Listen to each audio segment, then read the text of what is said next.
মুহূর্তে আমি শেরেবাংলা নগর থানায়। আমি থানায় এসেছি। আমার বিরুদ্ধে প্রকাশ্যে আমি একটা ধর্ষণের হুমকি পাই।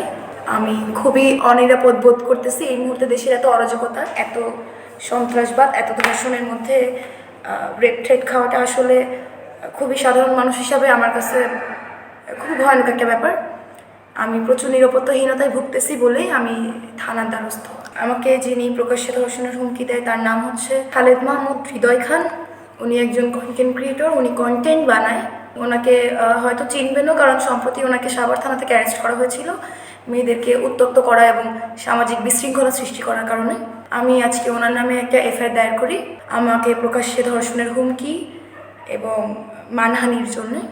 দেখুন, আমি তাকে চিনি না, আমি তার কন্টেন্ট সম্পর্কেও অবগত ছিলাম না, তার সঙ্গে আমার পূর্ব কোনো শত্রুতা নেই। তবে আমার মনে হয় যে সমাজে এই যে সামাজিক অবক্ষয়ের কারণ, এই অবক্ষয় করতে যারা উস্কে দিচ্ছে, সমাজে ধর্ষণ, ইফটিজিংয়ের মতো এরকম বাজে কাজ যেগুলো সমাজে অবক্ষয় সৃষ্টি করে, এইসব কাজের জন্য যারা উস্কে দিচ্ছে, আমার মনে হয় তাদের প্রত্যেককেই আইনে আওতায় আনা উচিত। আমি আজকে শেরেবাংলা থানায় আসলাম। এখানে পুলিশ থেকে শুরু করে আমি সকলকে প্রচুর তৎপর পেয়েছি। তারা খুবই তৎপর, তারা খুবই আন্তরিকভাবে কেসটাকে ডিল করার ট্রাই করেছেন। তো দেশের যে অবস্থা, বা আমার মনে হয় আমাদের প্রত্যেকের জায়গা থেকে এরকম সামাজিক অবক্ষয়, ধর্মীয় অবক্ষয় করতেছে যেই মানুষগুলা, এই ধর্মীয় অবক্ষয়ের কারণ বা সামাজিক অবক্ষয়ের কারণ যেই মানুষগুলা, আমার মনে হয় আমাদের প্রত্যেকের ব্যক্তিগতভাবে বাংলাদেশ পুলিশ এবং সরকারকে হেল্প করা উচিত এইসব মানুষকে আইডেন্টিফাই করে।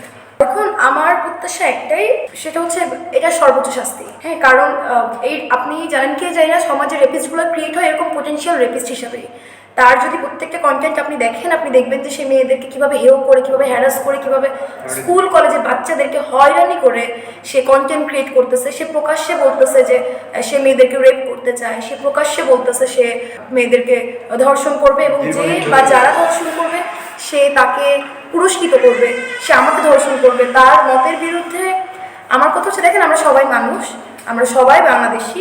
আমি আপনার মতের বিরুদ্ধে মানে আপনি আমাকে রেপ করে ফেলবেন, এইরকম চিন্তা, এরকম মনোভাব যারা উস্কে দিচ্ছে সমাজকে, দেশকে, যারা এইরকমভাবে অস্থিতিশীল রাখতে যারা কাজ করে যাচ্ছে, আমার মনে হয় প্রত্যেককে প্রতিহত করা উচিত। এবং প্রত্যেকের জায়গা থেকে আসলে আমি যেমন আজকে মামলাটা করলাম, আমি আজকে লিগাল প্রসেসে গেলাম, কারণ আমি তার দৃষ্টান্তমূলক শাস্তি চাই। এবং একই সঙ্গে আমি চাই মেয়েরা যারা সাফারার, তারা প্রত্যেকে আইনের দ্বারস্থ হোক। কারণ আমাদের দেশের আইনগুলো আসলে এমন যে আমরা মেয়েরা কি প্রচুর ওয়ান স্টেপ সলিউশন তো পাই না, উল্টে প্রচুর বিভিন্ন জায়গায় ঘোরা লাগে, হয়তো আমাদের এক্স্যাক্ট কমপ্লেনটা ওইভাবে পৌঁছায় না।